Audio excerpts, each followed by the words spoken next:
কৰিছিলোঁ। দৌলত যাওঁতে এগৰাকী কণমানি ভাগিনে মোক হাতত ধৰি কৈছিলে যে মামা, এইবাৰ সমাজ অধ্যয়নৰ মেট্ৰিকৰ পেপাৰখন খুব টান হৈছে, মোক 10 নম্বৰ এক্সট্ৰা কৰি দিব লাগিব। নগাঁৱলৈকে যাওঁতে 16 তাৰিখে নগাঁৱত গৈছিলোঁ, তাতো এগৰাকী ভাগিনে এনেকেই কথা ক'লে, আৰু বৰদোৱাতো আন এগৰাকী ভাগিনে একেই কথা ক'লে যে সমাজ অধ্যয়নৰ পেপাৰখন এইবাৰ মেট্ৰিকত খুব টান হৈছিলে। মই প্ৰত্যেকটো কথাই চিৰিয়াছলি লওঁ। গুৱাহাটীত আহি সেবাৰ চেয়াৰমেনক মই সুধিলোঁ যে সমাজ অধ্যয়নৰ পেপাৰখন সঁচাই টান হৈছিল নেকি। সেবাৰ অধ্যক্ষ ডাঙৰীয়াই মোক ক'লে যে প্ৰশ্নখনৰ পেটাৰ্ণ বদলিছে।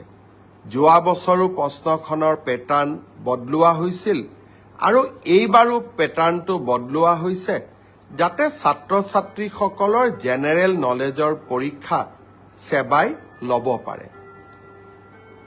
ব্যৱস্থাটো আদৰণীয়, কিন্তু যদি মোৰ ভাগিনবিলাকে আকৌ মেট্ৰিকত ফেইল কৰি যায় তেতিয়াহ'লে কেনেকৈ হ'ব? সেইটোতো হ'ব নোৱাৰে।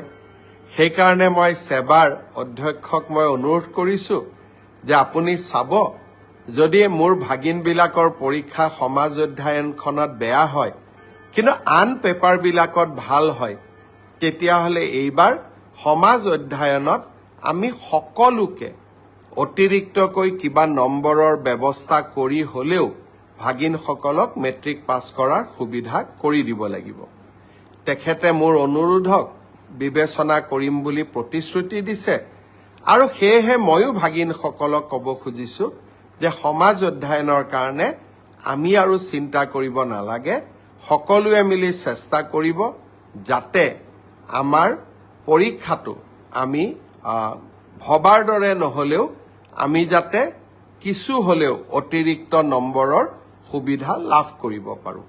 মই ভাবোঁ যে এই ঘোষণাটোৱে ভাগিনসকলৰ চিন্তা কিছু দূৰ কৰিব। এতিয়া মই ফেচবুক লাইভতে পাই আছোঁ PGT ৰিজাল্ট কেতিয়া দিব, গ্ৰেজুৱেট টিচাৰৰ ৰিজাল্ট কেতিয়া দিব। মই হ'ব খোজা শিক্ষকসকলক এটা অনুৰোধ কৰিম যে আপোনালোকে যদি ধৈৰ্য যদি আপোনালোকৰ নাথাকে, তেতিয়াহ'লে আপোনালোকে শিক্ষক হৈ ছাত্ৰ ছাত্ৰীসকলক ধৈৰ্য, নিয়মানুৱৰ্তিতা, শৃংখলাবদ্ধতা, এই জ্ঞানবিলাকৰ বিষয়ে কেনেকৈ আপোনালোকে ল'ৰা ছোৱালীক শিকাব? মই আপোনালোক যি ধৰণে উদ্গ্ৰীৱ হৈ আছে, মোৰ চিন্তা সিমানেই বাঢ়ি গৈ আছে যে আপোনালোকে একোজন প্ৰকৃত শিক্ষক হ'ব পাৰিবনে নাই। সেয়েহে যিমানেই আপোনালোকৰ চিন্তা বাঢ়িছে, নিযুক্তিৰ তাৰিখো মই 15 দিনকৈ আগুৱাই লৈ গৈ আছোঁ, যাতে আপোনালোকৰো এটা ধৈৰ্যৰ পৰীক্ষা আমি ল'ব পাৰোঁ। তথাপিতো আপোনালোকে যিহেতু সুধি থাকে, সেইকাৰণে মই উত্তৰ দিব খুজিছোঁ। মে' মাহৰ প্ৰথম সপ্তাহত পষ্ট গ্ৰেজুৱেট আৰু গ্ৰেজুৱেট টিচাৰ যি 9,075টা পদৰ গ্ৰেজুৱেট টিচাৰৰ নিযুক্তি পৰীক্ষা হৈছিল, তাৰ ফলাফল সেবাই ঘোষণা কৰিব। কিন্তু তাৰ পিছত আপোনালোকৰ ডকুমেণ্ট ভেৰিফিকেশ্যন হ'ব আৰু ফাইনেল নিযুক্তি 10 অক্টোবৰত হ'ব।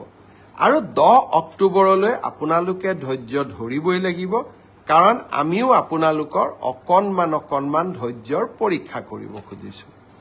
ঠিক সেইধৰণে যিসকল শিক্ষকে মোক সুধি আছে 5,550ৰ লিষ্ট কেতিয়া দিব, আপোনালোককো মই জনাব খুজিছোঁ যে এপ্ৰিল মাহৰ ভিতৰত আমি আপোনালোকৰ ডকুমেণ্ট ভেৰিফিকেশ্যনৰ কাম শেষ কৰিম।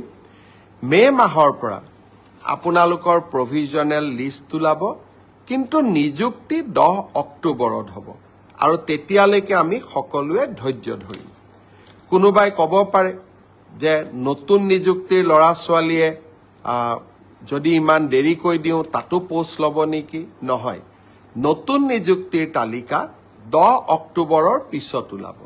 গতিকে 10 অক্টোবৰত যিসকলে নিযুক্তি পাব, তেওঁলোকে স্বাভাৱিকভাৱে নতুন নিযুক্তিত LPৰ শিক্ষক LPত অৱতীৰ্ণ হ'ব নোৱাৰিব, কিন্তু তেখেতসকলে UPৰ পৰীক্ষাত বা আপাৰ প্ৰাইমেৰীৰ মেৰিট লিষ্টত তেওঁলোকৰ নাম ডেফিনেটলি অন্তৰ্ভুক্ত হ'ব পাৰে।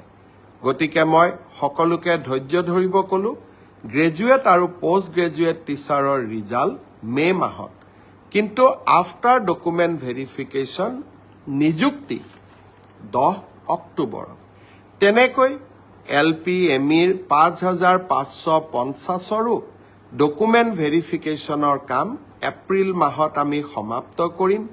মাৰ্চ মাহৰ পৰা প্ৰভিজনেল লিষ্ট ওলাব, কিন্তু নিযুক্তি 10 অক্টোবৰত হ'ব।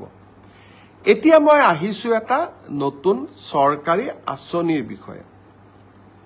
অহা 19 তাৰিখে দিনৰ 11:30 বজাত আমি অসমৰ প্ৰতিটো সমষ্টিতে একোখনকৈ মিটিঙৰ জৰিয়তে 3,80,000 লোকলৈ প্ৰধানমন্ত্ৰী আৱাস যোজনাৰ ঘৰ আগবঢ়াম।